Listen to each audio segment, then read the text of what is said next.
kepala.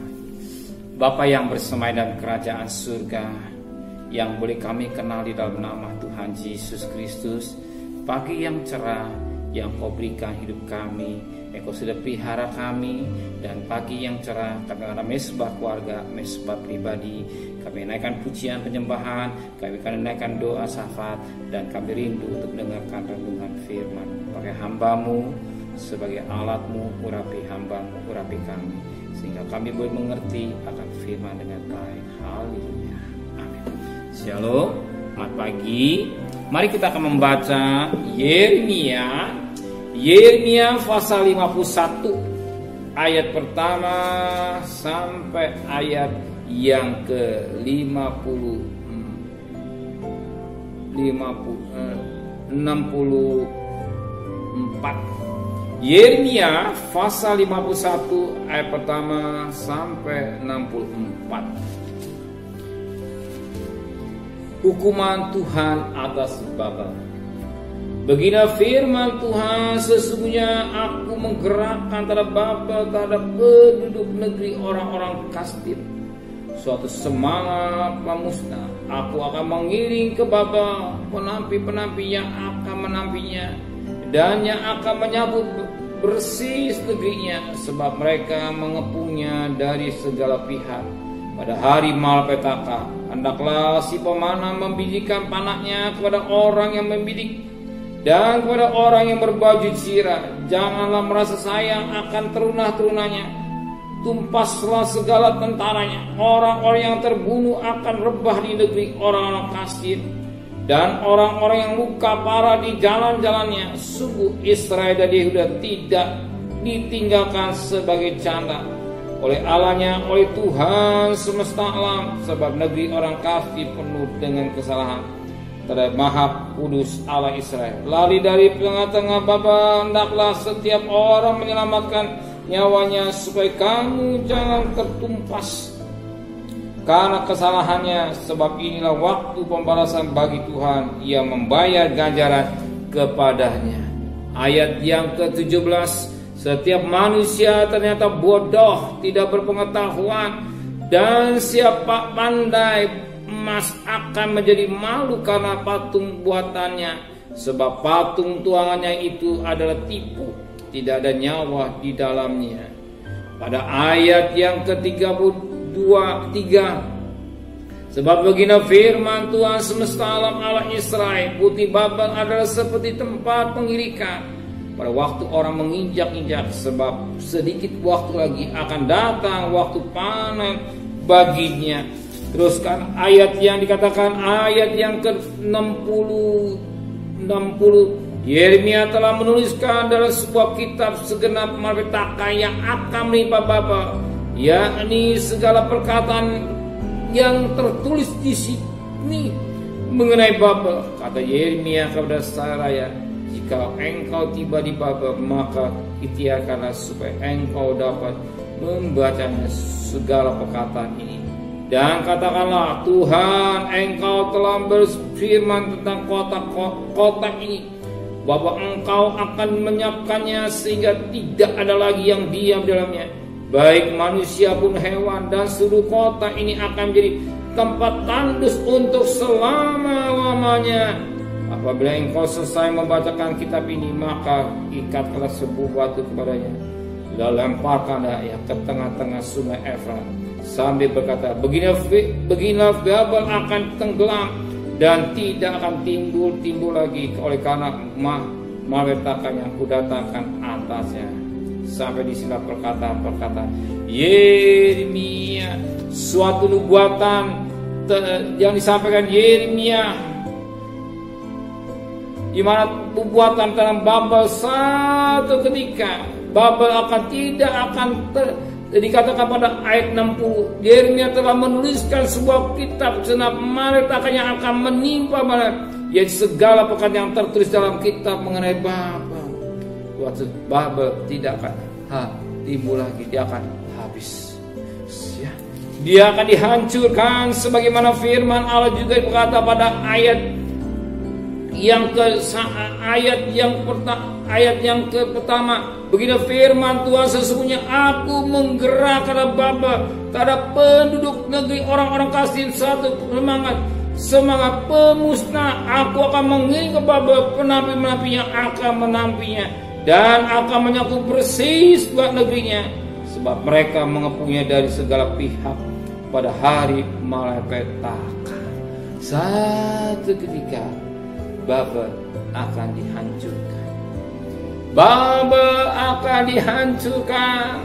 Satu ketika, hanya nunggu waktunya. Bumi akan dihancurkan. Orang dikatakan dalam Wahyu 18. Wahyu 18 ayat yang kedua. Wahyu 18 ayat kedua. Dan ia berseru dengan suara yang kuat, kata, sudah rubuh Babel, kota besar itu. Dan ia telah menjadi tempat kediaman roh-roh jahat dan tempat bersembunyi semua roh najis. Firman Allah, sudah rubuh Babel, kota besar ini, dan ia menjadi tempat kediaman roh-roh jahat. Ya. Kenapa? Karena semua bangsa telah minum dari anggur hawa nafsu cabulnya, dan raja-raja di bumi telah berbuat cabul dengan dia. Dan pedagang-pedagang di bumi telah menjadi kaya oleh kelimpahan hawa nafsunya. Lalu aku mendengar suara lain dari surga berkata, pergilah kamu hai umatku, pergilah daripadanya, supaya kamu jangan mengambil bagian dalam dosanya, dan supaya kamu jangan turut ditimpa malapetaka-malapetakanya. Kenapa? Sebab dosa-dosa telah bertimbun-timbun sampai ke langit, dan Allah telah mengingat segala kejahatannya. Balaskanlah kepadanya sama seperti dia, dan membalaskannya, dan beri kepadanya 2 kali lipat menurut pekerjaannya. Campurkan baginya 2 kali lipat di dalam cawan penampurannya, dan berikan kepadanya siksaan dan perkabungannya. Sebab segala malapetaka akan datang dalam satu hari, disampar, perkabung dan kelaparan, dan ia akan dibakar dengan api, karena Tuhan yang menghakiminya. Satu ketika bumi ini akan dihancurkan, yang menjadi kebanggaan bagi manusia. Ingat, satu ketika jadi kebanggaan manusia membangun Babel yang bisa kaya dengan kekayaan yang luar biasa. Satu ketika firman akan dalam 1 jam kekayaan itu habis. Firman Allah jelas berkata, Wahyu pasal 18 ayat yang Wahyu 18 ayat yang ke-16.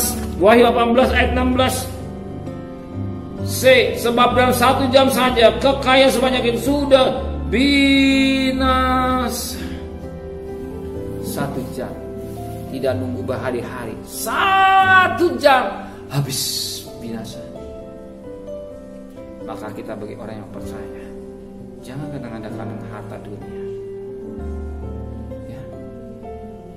Jangan sampai kita diperbudak oleh dunia.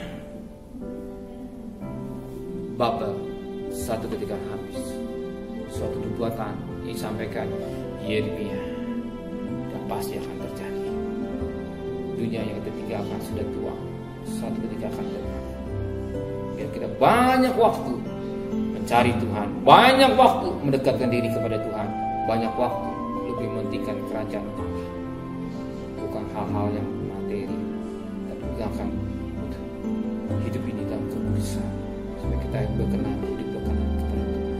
Sebab bumi sementara akan lenyap, kata Babel akan dihancurkan dalam sekejap, 1 jam habis, kaya semua habis. Kita bahagia, kita miliki Yesus yang hidup, tahu kebutuhan saudara. Saudara percaya, dia tahu kebutuhan saudara, dia sudah siapkan buat saudara hari ini rezeki. Tuhan memberkati. Benar Bapa di surga, 1 jam kekayaan yang ada di Babel akan lenyap.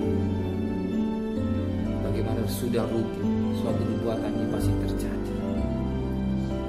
Biarlah kami menjadi anak-anak Tuhan yang selalu dekat dengan Tuhan, pimpin kami kami semua dengan kekudusan. Jangan melakukan perkara yang tidak baik, perkara najis, perkara cabul, perkara yang tidak baik, dan perkara-perkara yang menyenangkan. Roh Kudus membimbing kami semua, Tuhan. Terima kasih Bapa di surga. Tetap kami cari nafkah serta perjalanan kami. Begini selamat, pulang dengan selamat. Jangan sampai kami terpapar persoalan keluarga kami serahkan kepada Tuhan. Kembalikan kami pada besok pagi dan tubuh yang sehat dengan tidak kurang satu apapun juga, Tuhan.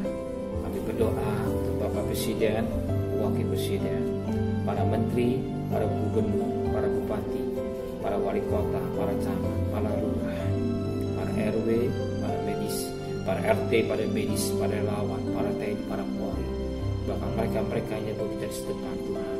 Berkati kesehatan yang prima. Terima kasih Tuhan. Mereka pejuang-pejuang yang gagah perkasa. Engkau dengar doa-doa cerita bangsa kami Indonesia.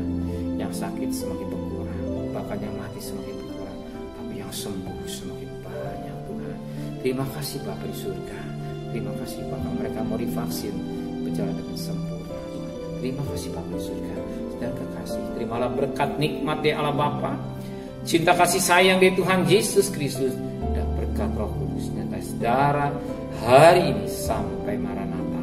Tuhan Yesus datang, yang cinta Dia akan